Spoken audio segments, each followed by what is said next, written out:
বাংলাদেশ জাতীয় চিড়িয়াখানা, যা ঢাকার মিরপুর 1-এ অবস্থিত এবং এটি বাংলাদেশের সবচেয়ে বড় ও প্রধান চিড়িয়াখানা। এটি 1974 সালে প্রতিষ্ঠিত হয় এবং প্রায় 75 একর জমির উপর বিস্তৃত। এটি দেশের অন্যতম জনপ্রিয় পর্যটন আকর্ষণ এবং প্রতি বছর হাজার হাজার দর্শনার্থী এখানে ঘুরতে আসেন। চিড়িয়াখানার প্রবেশ মূল্য মাত্র 50 টাকা। আপনি মাত্র 50 টাকার বিনিময়ে 150-টিরও বেশি প্রজাতির প্রায় 2000-এরও বেশি প্রাণী দেখতে পারবেন। চিড়িয়াখানার সাপ্তাহিক ছুটির দিন রবিবার। প্রতিদিন সকাল 9টা থেকে 5টা পর্যন্ত চিড়িয়াখানা খোলা থাকে।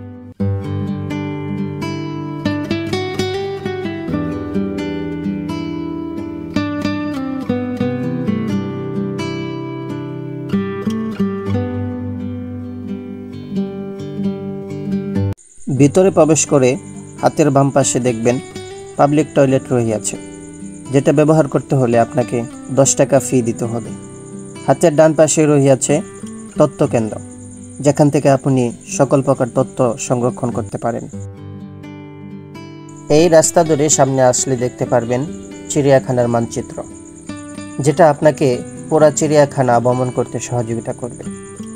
চিড়িয়াখানার এই মানচিত্র দেখার পর হাতের বাম পাশে যদি চলে যান, তাহলে দেখতে পারবেন বিশাল বড় এক হরিণের খাঁচা, যেটা সত্যিই অনেক বড় ছিল আর এখানে অনেক হরিণ ছিল।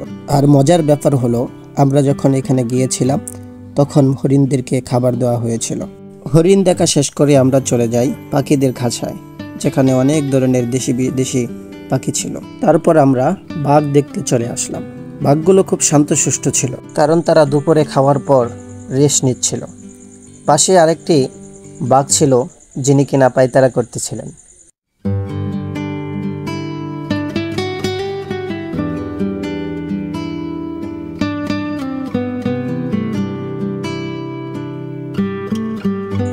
বাঘ মামাকে দেখার পর আমরা চলে আসি কচ্ছপ দেখতে।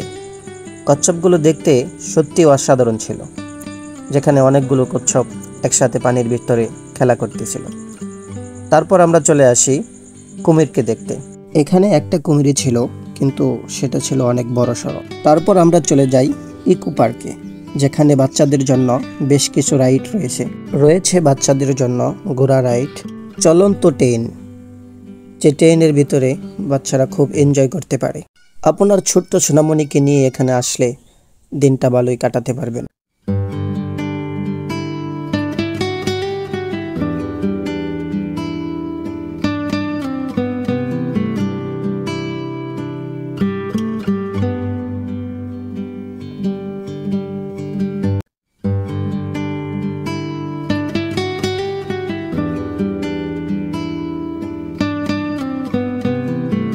আমরা ইকো পার্ক থেকে বের হয়ে চলে যাই অস্ট্রেলিয়ান হরিণ দেখতে।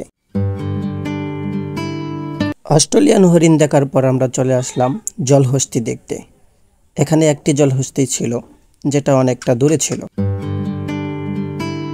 জলহস্তী দেখা শেষ করার পর আমরা চলে যাই হাতি দেখতে। আপনারা অনেকে জানেন হয়তো, এখানের অব্যবস্থাপনার কারণে একটা দুর্ঘটনা ঘটে গিয়েছিল। তবে এখানে সবচাইতে যে জিনিসটা আমার ভালো লেগেছে, সেটা হলো এখানকার ক্যাফে হাউস। তারপর আমরা চলে আসি মরুভূমির জাহাজ খেত উট দেখতে, যেটা দেখতে খুবই ভালো লাগছিল আমার। ইতিপূর্বে আর কখনো আমি উট দেখিনি, এই সর্বপ্রথম আমি উট দেখলাম।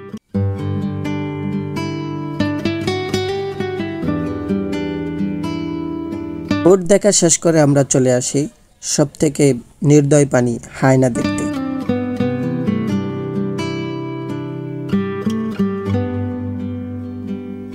এই ভয়ঙ্কর প্রাণী দেখা শেষ করে আমরা চলে আসি দেশি বিদেশি ঘোড়া দেখতে।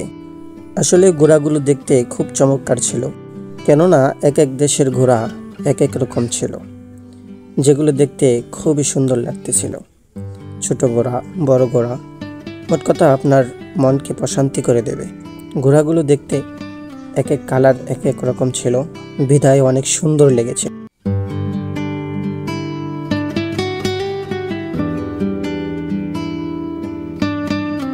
ঘোড়া দেখা শেষ করে আমরা চলে আসি গাধা দেখতে, যে গাধার সাথে একটি ছোট বাবু খেলা করতেছিল এবং গাধাকে পাতা খাওয়ানোর চেষ্টা করতেছিল, যেটা দেখতে খুবই ভালো লাগতেছিল। তারপর আমরা চলে আসি জেব্রা দেখতে। জেব্রাগুলো দেখতে অনেক সুন্দর ছিল এবং দৃষ্টিনন্দনও ছিল, যদিও বা কম ছিল, তারপরে অনেক সুন্দর লাগতেছিল। জেব্রাগুলোর সাথে অনেকেই খেলা করতেছিল, তাদেরকে খাওয়ানোর চেষ্টা করতেছিল। জিব্রা দেখা শেষ করে আমরা চলে আসি চিড়িয়াখানার মূল আকর্ষণ জাদুঘর, যে জাদুঘরের প্রবেশ মূল্য মাত্র 20 টাকা। আর এখানে আপনারা দেশি বিদেশি সকল ধরনের প্রাণী কৃত্রিমভাবে রাখা হয়েছে। আমার দৃষ্টিতে এমন কোনো প্রাণী আমি দেখতে পারি নাই যে প্রাণী এখানের প্রতিচ্ছবি তাদের রাখা হয়নি। তো আপনারা দেখতে থাকেন, উপভোগ করতে থাকেন।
পুরো সময় ধরে আমাদের সাথে থাকার জন্য ধন্যবাদ। দেখা হবে নতুন কোনো ভিডিওতে, নতুন কোনো জায়গায় ইনশাআল্লাহ। সকলের কাছে একটি ছোট্ট অনুরোধ থাকবে, আমাদের এই ছোট্ট পরিবারটাকে সাবস্ক্রাইব করে পাশে থাকবেন।